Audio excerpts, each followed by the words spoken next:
Hello and welcome to another Trades and Tutorials video. In this video, I am going to take a look at a market indicator that looks pretty grim right now. And when this indicator looks grim, it actually creates a great opportunity to identify a significant market low. But before we get into that specific indicator, let me just make sure that if you're just finding this on YouTube, that you know you can sign up for our channel. Please do. And if you're not seeing this in the trades and tutorials section of our website that you happen to see on our page right here, you can find us at marketgauge.com/tutorials. You can also follow us at MarketGauge and at Market Minute for more trades and analysis. And finally, you can get this video in HD by changing the settings in the lower right-hand corner of the video. All right, so as I just said, I am in the resources section of marketgauge.com because I'm going to show you an indicator here that's one of my favorite indicators for big picture market highs and lows. And I'm actually in the little big view section, which you can find by going to resources, little big view. That'll take you to this page here, but this isn't where I want to focus your attention. I want to focus your attention on the market internals section. All right, so for some of you, this might seem a little technical, and if you're just trading ETFs and not individual stocks, this still works for you too, because as you know, we trade and follow industry groups as well as individual stocks. And so those industry group ETFs would be a great place to look when you see major market turns. And right now, as I create this video, the market's kind of gotten weak in part because the Fed is indicating that it's going to raise rates for the first time in something like 10 years on Wednesday of this week, tomorrow. So the market's a little on edge, not to mention the fact that commodities have been imploding and the high yield market has been imploding. So there's a lot of unknowns out there. So the good reasons for the market to be weak. And so bad news and an ugly indicator can often create an interesting opportunity. And one of my favorite indicators to identify these turns is one that you'll find in this section of our website. It's all free, and it's the new high, new low ratio. And if we just take a look at the chart, what this indicator does is it takes a total number of new 52-week highs and it divides it by the total number by the total sum of new highs and new lows. So in other words, what percentage of stocks that are either making a new high or making a new low are making new highs?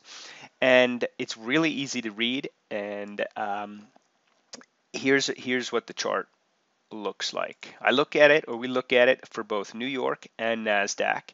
And you really want to look at just the big picture, not every single squiggle. And the key levels to follow are the 70% on the upside and the 30% on the downside.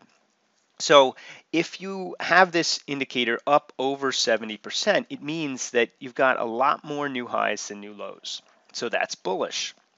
It's not an overbought, oversold indicator by any means, all right? However, the interpretation of it is that if you are above 70 and then you come below 70, it means that the market's weakening, all right? And it probably means the market's weakening from a high level. And so that's why you become bearish, or it's a warning when you drop from above 70 to below 70. Now, if you're in a market condition where you've got lots of new highs, and I'll go into more detail in just a minute, you've got lots of new highs and you just dip below 70, that's not going to be a problem. But in this case, as you can see, the market ran up, just got over 70, which isn't very strong, and then starts to roll over. So when it's rolling over, the other thing you want to look at is the trend. If you've got a significant time frame in the trend, then that is going to be slightly bearish. So slightly bearish coming from a market that is coming from the 70 level is something to be concerned about. Now this is a little bit more technical, but look what happened when the market tried to make a new high relative to this. Your new highs did not even come close. So what this is telling you is that even though the market may have rallied back up to the same level, internally it's not as strong. And so then you got to be concerned when it starts to move down again. All right, so where is the ugliness and opportunity? Well, here's a good example of it from September. So in September, and actually before I even get there, let's take a look at the downside. So the same is true in the opposite effect. When you get under 30%, that means your market is really not in good shape. Now, as you can see, the markets were not far off of their highs for 2015 when this was near 20%. So that is not a healthy situation. As the markets consolidated, this really just began to trend and stay low. So during this whole period, this indicator was telling you that while the markets may be holding up, it's not because a lot of stocks are making new highs or strong. It's a warning. All right. Now, one thing you want to see, and this is where it becomes an opportunity, is when markets get really flushed out. When they get really flushed out, you'll trade for a significant amount of time under this 20 level. And then when the markets are churning and bearish, as they were in here, you want to wait for it to come back over the 30 line. Same idea as falling under the 70, only in the opposite direction. Right? So when that happened, we got a corresponding strong move higher. And as you can see, that was accompanied by a strong trend higher in this particular indicator, pushing it all the way up to 70.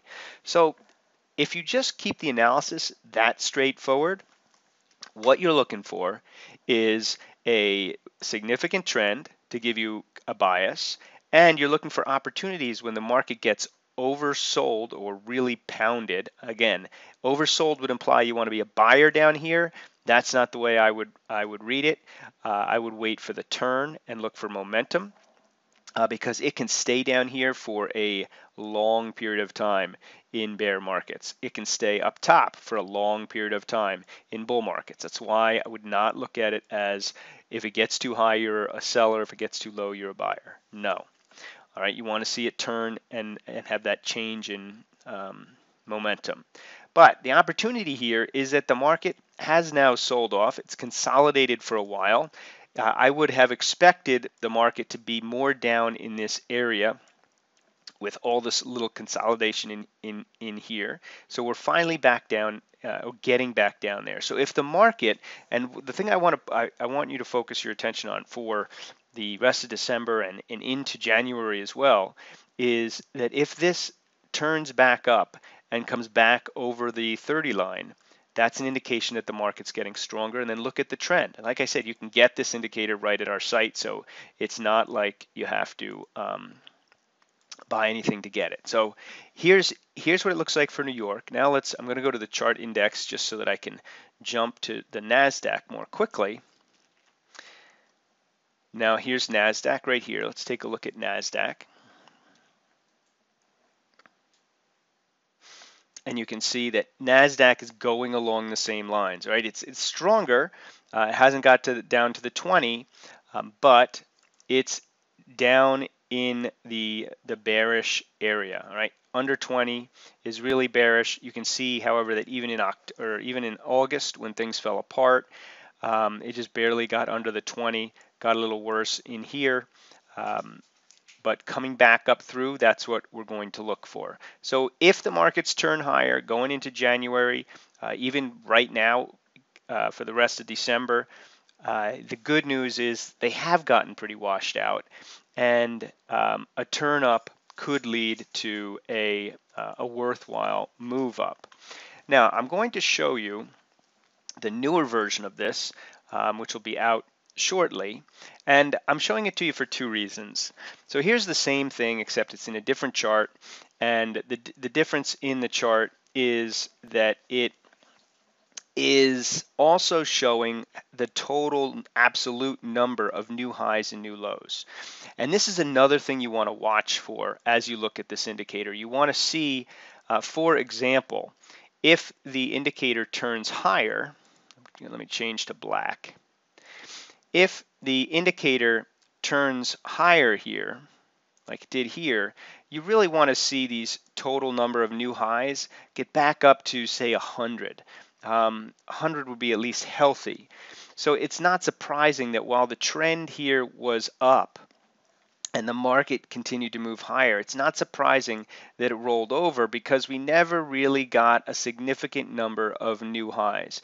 What did happen is the new lows went down and the number of new highs edged up, and so the ratio was good, and that's what you see here. But you also want to look for the absolute number to get higher for a really good bull run that would continue. All right. Now, the other thing that you can see with these new lows, or sorry, with the new lows, which is in red, is you can see when it really does get flushed out, when you really do have a weak day. So when you have under like 500, under 400 new lows, especially if you have it for a prolonged period of time, that can lead to a situation where you get a relief rally in the beginning of a rally. So we did just the other day have a big spike down in new lows. Again, that doesn't mean it's not like an RSI per se. It means it's going to snap back. It does mean, however, that the market has had some real selling, and it's from that real selling that bases can be built and rallies can be built. All right, especially when we're talking about a market that has been consolidating for a year. So we want to see some kind of, not necessarily capitulation, but washout effect. So going forward, I know you can't see this chart on our site yet, but soon you will be able to. But what you can do is on your platform, you can look at the total number of new highs and new lows. And as just an easy number to remember, 100. All right, so if the market starts to turn up, keep an eye on those new highs. That new highs number, you want to see it look like 100, and then you want to see this chart turn up above 30 and be trending higher. If both of those things are in gear, you're going to get a situation that is really friendly to the bulls. Here's, if we just take a quick look at some of the history, I'll show you what that looks like. So in this example, we had a strong sell-off or a really weak sell-off, depending on how you want to look at it, that in October of 2014, you can see the indicator turns positive from under 20 to back over 30, and then you have an explosion of new highs. And when you have that, look at how long. I know it's not a straight up move, but the market continued to grind higher in a much healthier way. And you can see that when the new highs started to get down below 100, that the market really started to make less and less progress. And how that shows up in this indicator is it starts to dwindle down. All right, and you'll see the new lows start to pick up. So all during this consolidation, internally the market is really telling you, I'm not ready to break out to the upside. In fact, I'm getting sick. So we want to look for something, if the markets do turn up and move higher, and the Fed's news out of the way could cause the market to have either a big move up or a big move down. And the question you want to ask yourself is this move real? And this is an indicator that'll help you determine that. Not every single day, but over the course of weeks, this is a great indicator for understanding the underlying strength of the market. So whether you trade ETFs or you trade stocks, it's always good to be on the right side of the market. So I hope that helps, and I'll see you in the next video.